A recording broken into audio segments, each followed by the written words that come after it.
이명박 정부 때는 조기 집행이라 하였고 박근혜 정부 때는 균형 집행이라 하였습니다.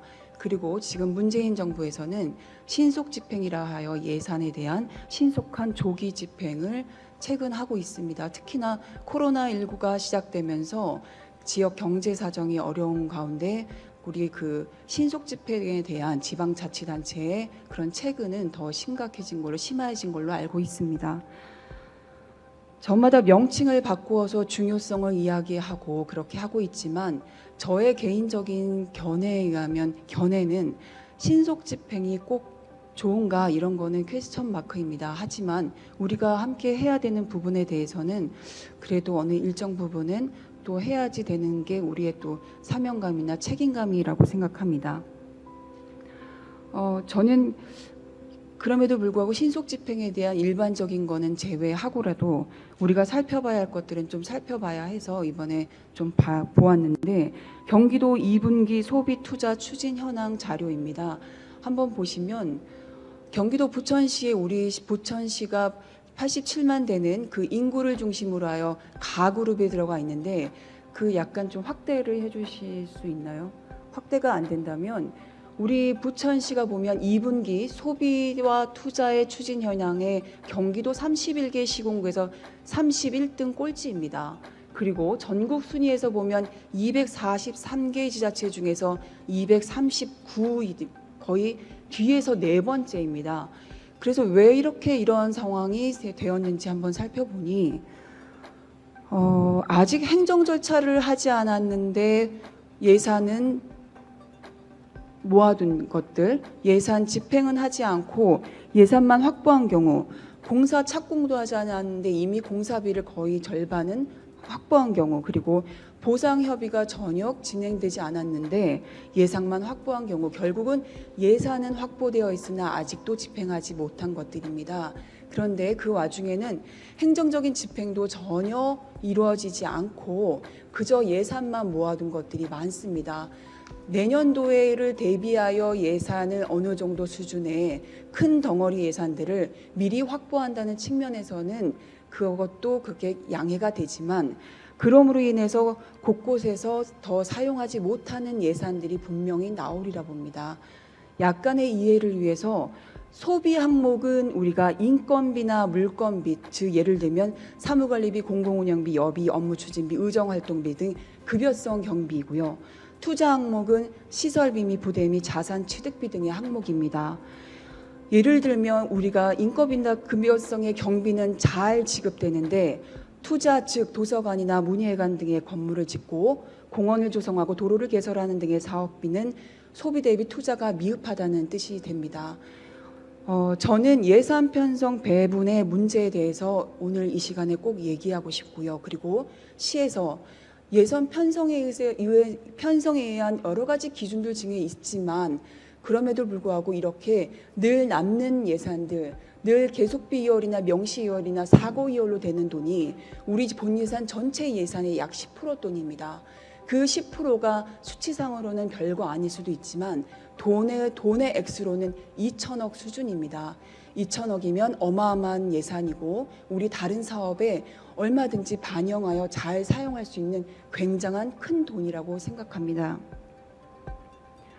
매번 2천만 원도 예산이 반영되지 않아서 급급한 사업비들이 많습니다. 우리 의원들에게 가장 민원으로서 가장 많은 것 중에 하나는 보도블럭을 좀 개선하고 보수해달라는 이야기들이 굉장히 많습니다. 특히나 한쪽에 가는 보도블럭은 보수가 되어 있는데 다른 한쪽의 보도블럭은 보수가 안 돼 있어서 주민들이 왜 이쪽은 하고 이쪽은 하지 않냐는 그런 아우성들이 많아서 이번에 또 살펴보니까 결국은 돈의 문제입니다. 그런데 작년에 도로관리과 예산이 200억 수준의 요구를 했는데 우리 예산의 100억 수준, 거의 50% 수준으로 삭감되어 그렇게 편성되었습니다. 그것도 예산 법무과에서 더 시급한 예산들이 있어서 일단은 삭감했다는 내용이 전부이고요. 그리고 우리 도로 관리에 대한 그런 부분이 광역동으로 옮겨졌는데 전체 그 포괄 예산이 약 12억 정도 되는데 그중에 도로 예산은 4, 5억 수준이고 그리고 되어 있는 그 동의 5억 수준은 절대로 우리가 주민들이 요구하는 보도블록을 개선하고 도로의 여러 부분들을 패인 곳을 개선하기에는 터무니없이 적은 돈입니다.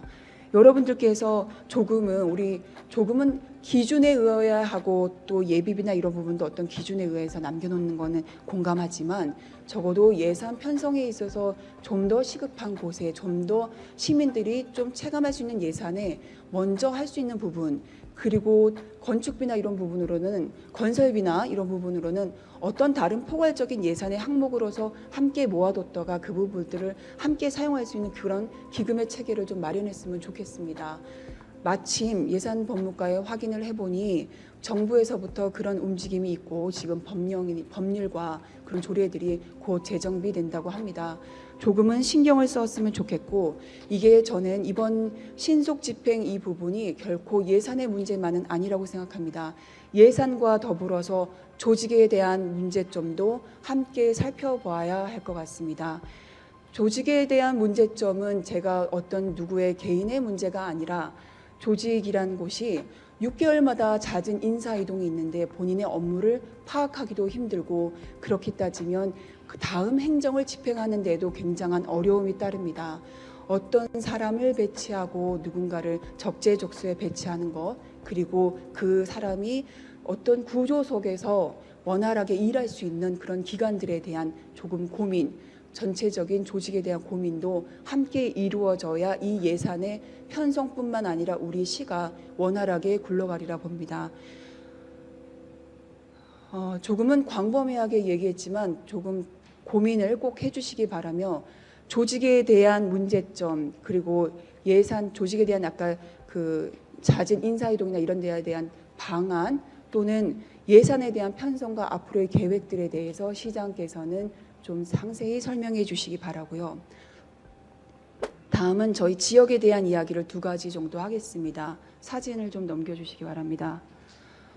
우선 잘 보이시지 않을 텐데요. 이게 역곡의 지도입니다. 역곡, 지금 부천 역곡은 공공주택지구로 인해서 선정이 돼서 이제 5,500세대 정도가 이제 개발이 돼서 들어오게 됩니다. 그래서 역곡지구에서부터 우리 옥길동까지 이르는 남북을 가르는 지하차도를 LH가 공사하는 중에 우리 부천시에 좀 유리한 구조를 통해 도로를 좀 지하차도로 2km 정도를 개설하려고 하는 계획을 세우고 있는 것 같습니다. 매우 환영합니다. 그리고 잘 되었으면 좋겠습니다. 다만 그 지하차도는 실질적으로 역곡 주민들이 옥길동으로만 빠져나가는 주민들은 그렇게 또 많지 않습니다. 경인국도와 좌회전 우회전길이 거의 많이 막혀 있는 곳이 역곡의 한 중간 역곡역부터 시작되는 정체 현상까지 이루고 있는데, 역곡역 북부 광장을 확대하는 문제와 그리고 역곡 지하차도, 역곡 상상시장 맞은편으로 있는 도로 지하차도와의 연결점들을 함께 개선하지 않으면 역곡 주민들에게는 실제로 길이 2km라는 지하차도가 우리의 도로라고 생각되지 않습니다. 그런 부분에서 어떻게 좀 할 수 있는지 이번 기회에 고민을 좀 해주시기 바랍니다. 조금 시일이 걸리더라도 계획 선상에 있었으면 합니다. 역곡역 북부광장을 세우고 확대하고 역곡역 지하차도를 확대하거나 아니면 어떤 교통의 흐름 체계를 개선하는 게 이번 기회에 하지 않으면 절대로 손댈 수 없다고 생각됩니다. 우리 시장께서는 한번 고민하셔서 어떤 방안이 있는지, 또 LH로부터 우리가 할 수 있는 부분은 없겠죠. 그렇지만 어떻게 더 협의할 수 있는지 좀 더 고민을 해주시기 바라고, 그 계획에 대해서 말씀해 주시기 바랍니다. 3번째는 제가 그토록 염원하던 춘희동 공원 및 주차장 조성에 관한 건입니다. 제가 시의원 돼서 얼마 되지 않아서 그때 민원 종이 쪽지를 하나 들고 시장 비서실을 찾아간 적이 있었습니다. 춘희동 주민들에게는 정말 마지막 남은 그런 그 희망사항이라고 합니다. 춘희동 동주민센터 주변으로 어떤 일정 부지를 우리가 시가 구매를 해야 되고요. 다만 여러 가지 문제들과 결국은 예산의 문제라는 걸 잘 알고 있습니다. 그리고 지금 어느 정도 선상에서 진행을 박차를 가하려고 시도하고 있다는 것도 알고 있습니다. 우리 주민들께도 이런 부분이 홍보가 되어 잘 알 수 있도록 할 수 있는 부분이 있는지 좀 더 상세히 보고를 좀 해주시기 바랍니다.